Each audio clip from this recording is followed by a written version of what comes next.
নির্বাচন কমিশন সূত্রে খবর, এখনো পর্যন্ত লজিক্যাল ডিসক্রিপেন্সি থাকা ভোটারের সংখ্যা 1,20,00,000। অন্যদিকে 32 লক্ষ ভোটার আনম্যাপড। প্রশ্ন উঠছে, 1,52,00,000 ভোটারের তালিকা তো আগে থেকেই কমিশনের কাছে রয়েছে।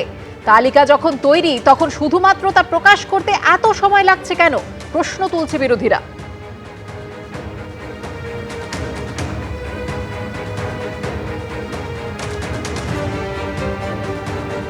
কমিশন যদি এরপরও সুপ্রিম কোর্টের কাছে এইভাবে থাপ্পড় খাওয়ার পরেও যদি বিজেপির দালালি না ছাড়ে, তাহলে যেটা হবে, আমাদের দেশের এই ইনস্টিটিউশনগুলোর উপর মানুষের রাস্তা থাকবে না। নির্বাচন কমিশন মানে ডিএম, এসডিও, বিডিও, অতএব তারা এই ছলচাতুরি করে বিষয়টাকে বিলম্বিত করছে।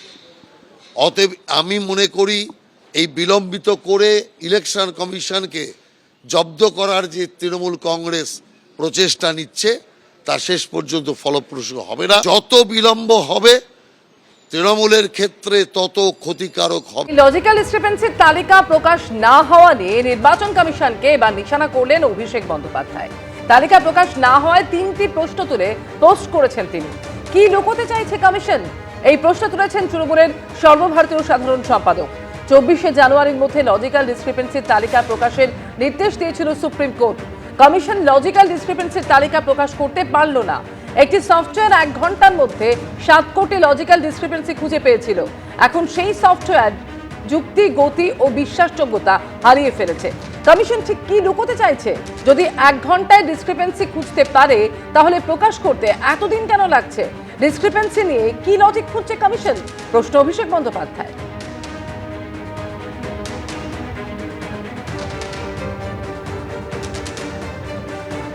তালিকা টাঙাতে হবে তো, সেটা তালিকাটা এখনো নেই কেন, টাঙাতে পারছে না কেন? তাহলে কিসের ভিত্তিতে রোজ একজন লোককে নোটিশ দিয়ে ডাকা হচ্ছে? বাবা চট্টোপাধ্যায় লিখতেন, ছেলে চ্যাটার্জি লেখে নোটিশ। বাবা মুখোপাধ্যায় লিখতেন, ছেলে লিখছে মুখার্জি নোটিশ। মুখার্জি কেউ জের পর ডবলই লেখে, কেউ লিখে ফেলেছে জে আই নোটিশ। একের পর এক সম্পূর্ণ অকারণে উদ্দেশ্য প্রণোদিতভাবে হয়রানির জন্য কোটি কোটি মানুষকে বিরক্ত করছে এই বিজেপি। নির্বাচন কমিশন লিস্ট কোথায়? লিস্টটা কোথায়? কেন এখনো সুপ্রিম কোর্টের নির্দেশ অনুযায়ী লিস্ট নেই? যত দেরি হবে তত প্রমাণিত হবে এই সমস্ত রকম কারচুপির খেলা, হয়রানির খেলায় বিজেপির নির্দেশে নির্বাচন কমিশন এই খেলাগুলোর মধ্যে রয়েছে। দল চেয়েছে তাই এমপি এমএলএ হয়েছেন। সিরিয়াসলি কাজ না করলে দলে রাখা হবে না। ভার্চুয়াল বৈঠক থেকে কড়া হুঁশিয়ারি দিলেন অভিষেক বন্দ্যোপাধ্যায়। আগে নির্দেশ দেওয়া হলেও এসআইআর নিয়ে তৈরি ওয়ার রুমের কাজ অনেক জায়গায় হচ্ছে না বলেও অভিযোগ করেন তিনি।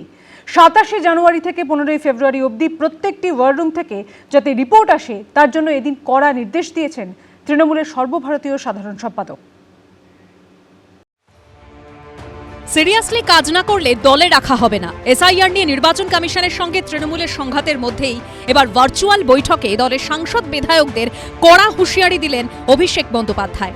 এর আগে 31শে অক্টোবর ভার্চুয়াল বৈঠকে এসআইআর প্রক্রিয়া নিয়ে 294টি বিধানসভা কেন্দ্রের প্রত্যেকটিতে একটি করে ওয়ার রুম চালু করার নির্দেশ দিয়েছিলেন তিনি।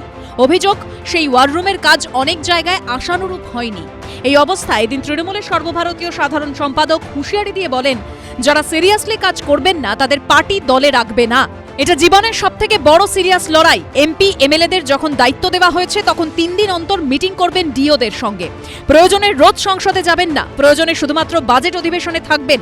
আমি দেখেছি কিছু ওয়ার রুমে কাজ না হয়ে পড়ে আছে। আমার কাছে 294 বিধানসভার আলাদা ওয়ার রুমের রিপোর্ট যেন 27শে জানুয়ারি থেকে 15ই ফেব্রুয়ারির মধ্যে আসে।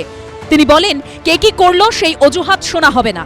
আত্মতুষ্টি বা ওভার কনফিডেন্সের জায়গা নেই। শীতঘুম ভেঙে জেগে উঠুন, এই 20 দিন লড়াই দিতে হবে।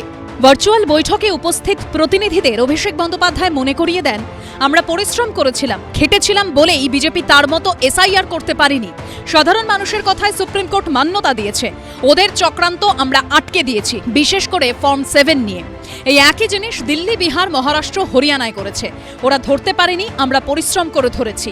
একই সঙ্গে অভিষেক বন্দ্যোপাধ্যায় বলেন, বাংলাতেই শুধু মাইক্রো অবজারভারদের মোতায়েন করা হচ্ছে। এজন্যই আমরা বিজেপিকে বাংলা বিরোধী বলি।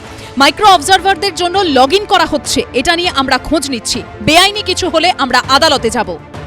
1,36,00,000 লজিক্যাল ডিসক্রিপেন্সি নামে যাদের টাকা হয়েছে, আর ডিসক্রিপেন্সি ছাড়া আবার ওইখানে যে আনমার্কড যারা আছে সব মিলিয়ে 1,68,00,000, এদের প্রত্যেকের বাড়ি কিভাবে টাচ করা যায় সেটা মাননীয় সাধারণ সম্পাদক দলের সর্বশক্তিতে যে একেবারে সব ওয়ার রুম চালু থাকবে ইত্যাদি ইত্যাদি যা যা নির্দেশ দিয়েছেন। যদি ওরা সব রকমের চেষ্টাও করে তৃণমূল কংগ্রেস, এই মুহূর্তে বাঙালি তৃণমূল কংগ্রেসের সঙ্গে নেই, এই ব্যাপারটা শুধু প্রশাসনিকভাবে চালিয়ে যেতে পারছেন সরকারটাকে একটা পুলিশ স্টেট বানিয়ে।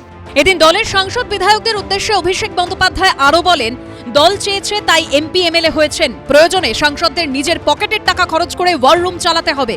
আমরা অন্য দলের মতো সাংসদদের বেতনের 50% টাকা দলের জন্য নিই না।